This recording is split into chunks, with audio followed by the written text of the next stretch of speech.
오늘 함께 읽으실 말씀은 사도행전 19장 11절에서 22절까지의 말씀입니다.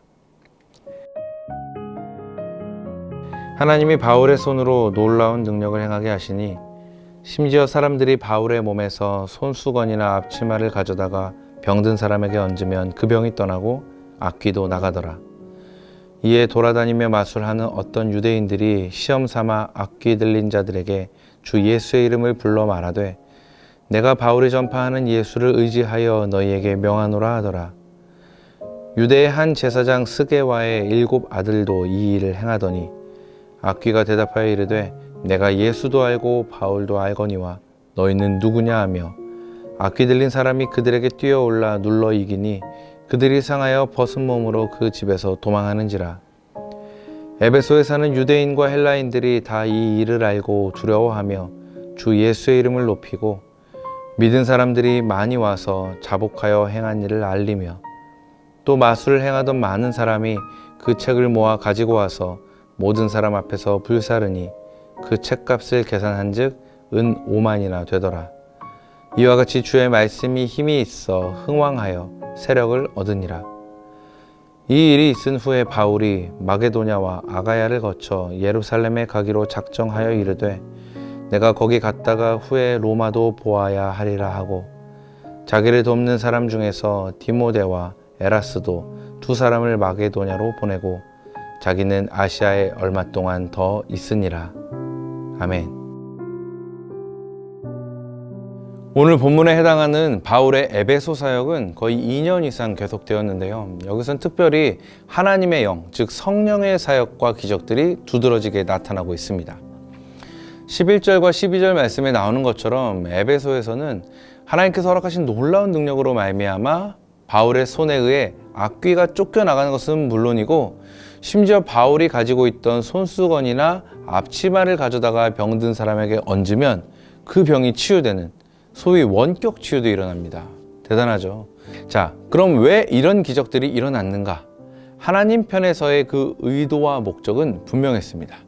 첫째, 사단이 강력하게 역사하고 있던 이 도시에서 진정 최고이신 하나님의 권위와 능력을 증명해 보이기 위해서. 둘째, 바울이 유일하신 참 하나님의 사도이자 대변인이라는 사실을 증명해 보이기 위해서. 그리고 셋째, 무엇보다도 하나님께서 큰 어려움에 처한 사람들에게 자비와 긍휼을 베풀어 주기 위해서.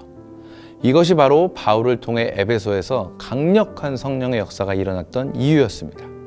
자, 그런데 이렇게 쉽게 믿지 못할 놀라운 일들이 막 계속해서 일어나다 보니까 어디선가 이상한 놈들이 나타나기 시작하는데요. 이렇게 병든 자들을 치유하는 일, 그리고 귀신 쫓는 일들을 자신들도 할 수 있다고 주장하면서 이 일로 돈을 벌고 돌아다니는 사람들이 생겨난 겁니다. 사실 성경을 자세히 들여다보면 당시 많은 에베소 사람들이 돈벌이를 위해서 귀신 쫓는 일과 주술적인 풍습을 벌이고 있었던 것을 찾아볼 수가 있습니다. 이런 사람들이 생각보다 많았던 것 같아요. 그래서 이런 사람들은 자기 나름대로 병을 고치고 귀신을 내어 쫓겠다고 하면서 주문을 외우고 또 수많은 신들의 이름을 마구잡이로 가져다 막 부르곤 했는데요. 재밌는 것은 이들이 보기에도 확실히 자신들의 능력보다는 바울의 능력이 월등해 보였던 것 같습니다. 그래서 이들도 자기의 능력이 저 위대한 바울의 능력과 대등하다는 것을 보여주기 위해서 예수의 이름 역시 어느 신 중에 하나처럼 가져다가 마음대로 사용을 하죠. 오늘 보면 14절 이하에 등장하는 제사장 스게와의 7 아들들도 그 중에 하나였는데요. 하지만 여기서 그들이 빠뜨리고 있었던 아주 중요한 것이 있었으니 그들은 이 병자를 고치고 귀신을 쫓아내고 하는 바울의 그 능력의 근원이 어떤 주문이나 마법 같은 데서 온 것이 아니라 하나님의 거룩하신 성령으로부터 온 것이라는 사실을 전혀 알지 못했다는 사실입니다. 이게 결정적인 차이였던 거죠. 그래서 이들은 예수님의 이름을 어떻게 보면 그냥 들어보기만 했을 뿐 개인적으로는 제대로 알지도 못한 상태에서 단순히 쉽게 돈을 벌 목적으로 마치 알라딘의 램프를 매만지듯이 예수님의 이름을 미신적으로 부르기만 하다가 15절 16절 말씀 나오는 것처럼 귀신을 내어 쫓으려다 오히려 귀신 들린 사람 속에 있던 악귀가 나와서 그들을 꾸짖고 뛰어올라서 막 제압하고 누르고 그러다가 모두 매를 맞고 도망을 치고 맙니다. 그나마 옷만 빼앗기고 목숨은 부지했다는 것이 오히려 다행이라 할 수 있는 그런 상황이 벌어지고 만 것이죠. 그래서 오늘 우리가 이 장면을 보면서 생각해 봐야 할 것은 예수님에 대해서 그냥 들어본 것, 그냥 지식적으로만 아는 것과 진짜 예수님을 아는 것은 완전히 하늘과 땅 차이라는 점입니다. 이것을 꼭 기억하는 여러분 되시기를 바랍니다.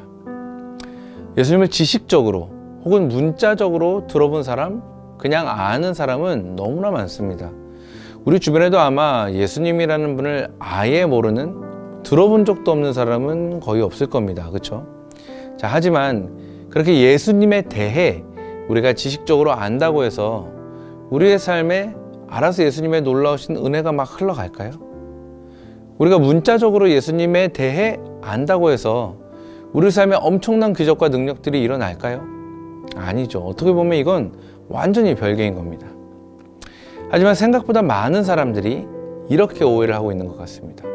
마치 오늘 말씀 속에 나오는 제사장 스게와의 7 아들들처럼 말이죠. 그래서 저는 오늘 여러분께 이렇게 분명하게 말씀드리고 도전드리고 싶습니다. 우리 문자적으로 말고 지식적으로만 말고 관계적으로, 영적으로 진짜 예수님을 알아갑시다. 혹시나 여러분 중에 성경에 나오는 장면이나 아니면 주변에서 예수 그리스도의 이름으로 행하여지는 놀라운 기적과 능력들을 바라보면서 바로 이 능력이 지금 나에게도 필요해요 라고 하면서 열심히 예수의 이름을 불러봤지만 도통 아무런 기적도 일어나지 않았던, 아무런 능력도 경험하지 못했던 분 혹시 계십니까?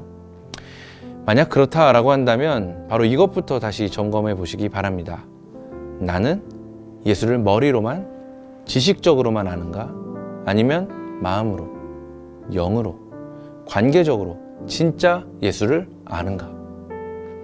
제가 믿기로 예수님을 진짜 진하게 만나서 관계적으로 정말 예수님을 아는 사람은 그 이름에서부터 나오는 성령의 놀라운 기적과 능력을 반드시 경험하게 됩니다.